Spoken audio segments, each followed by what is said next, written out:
Hey y'all, welcome back to my channel. It's Shalonda, your resident teacher, fashionista, and boutique owner, coming back to y'all tonight with another video. So y'all, I'm coming with a little bit of a different video tonight. I'm coming with a business video. So as y'all know, I'm your teacher, a fashionista, and I own my own boutique, Should Boutique. And I want to quick come and talk about just my journey thus far with the boutique.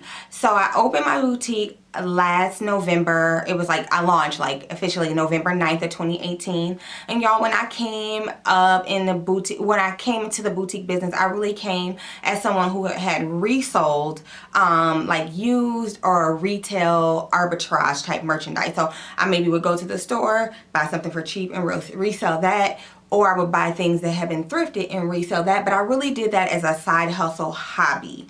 So y'all, when I came to the boutique world, I had no, I was a very, and still am, like a babe in this business, and had no idea like how successful businesses were on social media and things like that. And I really had just prayed on it, knew that I wanted to start my own business, knew that I loved fashion, knew that I had done resale. So then I decided like, hey, why don't I go into business myself? But y'all, the point of this video is that I want to discuss some things that I wish I had known before I opened my boutique. So I thought like this would be really good for someone who is just now thinking about going to their boutique. So anyway, y'all, I won't ramble anymore. I'll just get right into it. I do have the information in a blog post, so I will be looking down at my phone some, so just bear with me, y'all, but let me get to it. Pull up the blog post.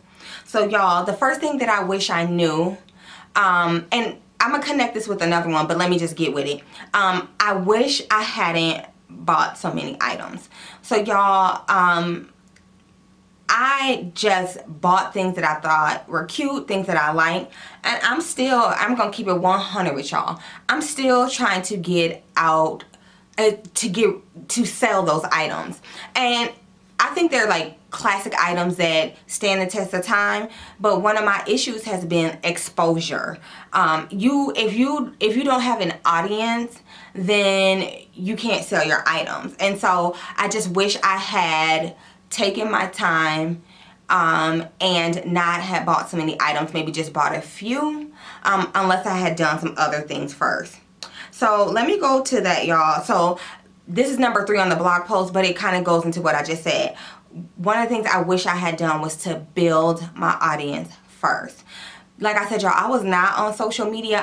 I have always been a very private person, and just to be honest, y'all, I'm like a skeptical person. Like, I'm like looking at social media like, who are you? You the government? I'm like a conspiracy theorist around here. Like, why y'all up in my business? Y'all up on social media telling everybody y'all business, and that's just not my style. But I had gotten a social media, a personal page in June of 2018 because I went to Europe solo, and I wanted to chronicle my adventures, and my friends wanted to see it, and I had no other way to show them. So I just got an Instagram page, a personal Instagram page. Other than that, I had never been on social media. Not for real, y'all. Sometimes I used to lurk, but that's neither here nor there. So if I had known then what I know now, I would have built up like a following or a brand before I had launched. So if you haven't launched yet, I will highly encourage you to start to build up at least that momentum for your launch, so people can be ready and to know you, and so you can kind of cultivate that audience. So I wish I had done that already. Let me see here. The next one I have is don't buy merchandise because somebody you know says that they will. Oh yeah, like somebody you know personally or somebody in your life, like, oh yeah, I'm gonna buy it. I wouldn't buy merchandise in that way. So I had went to a trade show back in February, and I had gotten a bunch of, like, I had an invoice for some items. And when you go to the trade show, like, you are kind of like, you're placing an order for the items, but you still have time. Like, I've decided against this, or maybe if the vendor doesn't sell enough, they might not have that item for you either. And so I had some items for one vendor, and then this one particular item I was on the fence about, and somebody I know was like, oh yeah, get it, yeah, I'm gonna buy that for such and such. And then this person has never even bought anything from me in my store. And that's fine. Like, people that I know aren't required to buy from me. But I wish I had just gone with my own gut and not listen to the advice of other people. When, like, I feel like if you're wanting, like it kind of goes both ways. Like if you're wanting some sort of like inventory and you're on the fence about it, don't get it. Like in the same vein, if you have some inventory and you feel good about it, get it, because I've done that too, y'all. Like, now this is not about the launch, but just on a side note, I've seen inventory that I'm like, ooh, I like this, and I didn't get it, and then I saw it was like super popular. And so just know that it can kind of work both ways. The other thing that I want to say and is to listen to advice, but to go with your gut. So y'all, I love to just soak up knowledge, and that can be good and bad, but I think for your business you have to soak with as much knowledge as you can. And one thing that I realized is that in the beginning, y'all, so I had gotten an Instagram page for my boutique, I had gotten a Pinterest page for my boutique, and I had started this YouTube page for my boutique. I was never on Facebook. Facebook is not my jam, although I am there now. And I was listening to all these gurus, and a lot of them were like, pick one platform and master that platform before you try to go to these other platforms. But I wish, y'all, I hadn't listened to that, because in the beginning I was so new to it that it was really all I knew was to be trying YouTube and Instagram and Pinterest all at once. And it was like, it was always hard, but it was what I knew because I had never done anything different. And I decided, like, okay, I'm just gonna focus on Instagram. And now I'm getting back into the groove of YouTube, but that was like almost a year ago, y'all. Just thinking where my page or my YouTube channel could be if I hadn't let it go, or my Pinterest could be.